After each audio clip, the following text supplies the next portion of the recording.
Look, I just got this call that I know you guys would be dying to have. And I'm going to break down why I didn't even waste time to go look at it. And I'm going to tell you why 99% of lawn guys would have ran and looked at it. Just got a call. 70 apartment complex property. 70 buildings out there. 70 buildings, however many acreage that is, that's what it is.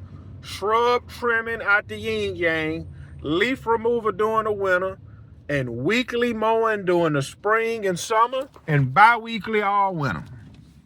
Now, you have to understand, in my area, they always go for the cheapest bid. But with a project like this, if you don't have crews, you can't touch it. Now, I know the company that's right now maintaining it. They don't have crews. They probably got 2 mowing crews, and they can't handle it. What it is, this project, see, this project will either make you or break you. And I understand this project will break me, so that's why I didn't pursue it. And when I talked with the guy, he said, man, the guys told me I won't be able to find nobody else in town that can handle it. I said, listen, call this company. They have at least 8 trucks on the road. Call this company, they can handle it. And they're going to be able to handle it. But here's the thing. You got to pay them, bro, to bring 3 trucks out there, 4 zero turns, and about 6 or 7 trimmer guys. You have to pay them. Now, when the mowing's done, all the mowing and the blowing is put up, you got to pull shrub trimmers out once a month to trim all of the shrubs out there.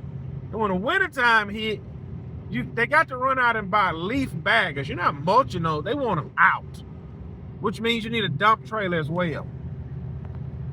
To me, this sounds like a $20,000 a month contract. Sounds like $20,000 a month. I don't know. Pretty sure it's going to be more.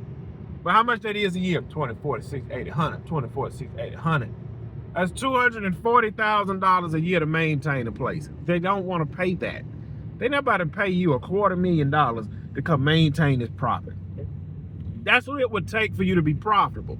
Because you have to understand, the company I told them to use, see, the company they only have 2 mowing trucks. They have 2 mowing trucks and 6 guys. Now, what happens is they're lacking on their route. In order for that company, let's just call them James and Sons. In order for James and Sons to maintain their property, they have to buy another designated rig just for that property. Here's what I mean. They need to run out and buy 2 stand-on 52s, a trailer. You can get a little F-150 2-wheel drive. And then you need to go ahead and buy you a bagging system for the mowers, a dump trailer, leaf vac. That would be these, and then you need to hire 4 guys. And that would be their job Monday, Tuesday, Wednesday, Thursday. Shouldn't take them 4 days, but you got to think, they want weekly mowing. So it's going to take them about 2 days, 2 full days to get all the mowing, trimming, and blowing done. Right? And then they can go help the other crews catch up on the route.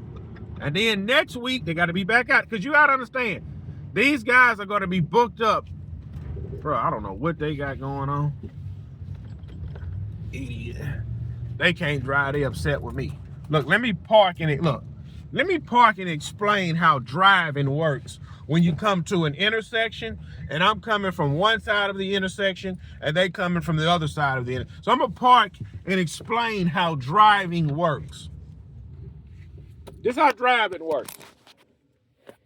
If you got traffic going this way, and I'm coming this way and I got to cross the intersection, let me show you. Let's say this is the intersection right here. And I'm trying to come, you got cars coming this way, and you got cars coming this way. They're trying to cross over, and I'm trying to cross over. This is how you cross over. You don't, if I'm coming from this way and I'm turning, and you're trying to go this way and turn, you don't swing out and try and turn, even though I'm trying to turn. This is the way it is done. Because see, if you come and you stop, and I come and I stop, I cannot see past you. You cannot see past me. This is how this works. You come right here, and then I come over right here. I can see my way, you can see your way. And again, I'm pulling a trailer, so this idiot, this flipping stay-at-home mom, because she ain't had no job, she pulls out and decides to go just like this.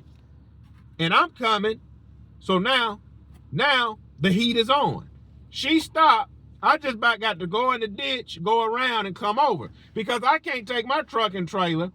And see, if I'd have took my truck and trailer and came this way, you wouldn't have seen nothing beside my trailer. So that's why you need to go back to driving school. That way you can go this way and I can go this way. Now back to what I was saying. Let me move up. I don't want nobody looking at me. Back to what I was flipping saying. Once you do that method, that whole designated crew is for that project, they can help you grow in other ways because this is going to be a year-round job. This is going to be a year-round job. So then you just continue to grow. Those 2 trucks, they was out there 2 days. So therefore, everything else is lacking. And then when you throw the rain in the mix, everything's thrown off. When you take on a project like that, you have to have the money to sustain it. Well, Gibson, why you didn't take it on? Listen. I understand. I don't have the manpower for a job like that. I'm not even about to play with them folks. And again, you got to pay $250,000 just to keep that place up. They're not going to want to pay that. They want to pay $100,000. The company I sent them, they're not sending their crew out there for $100,000 a year. You have to pay them, man. These guys don't want to pay. Don't pay. I will sleep good tonight knowing. And that guy was desperate. Now, I could have finessed him. Took the project on, worked it with a helper throughout the winter to survive the winter, and then fired them. I didn't want to play the game. Sorry.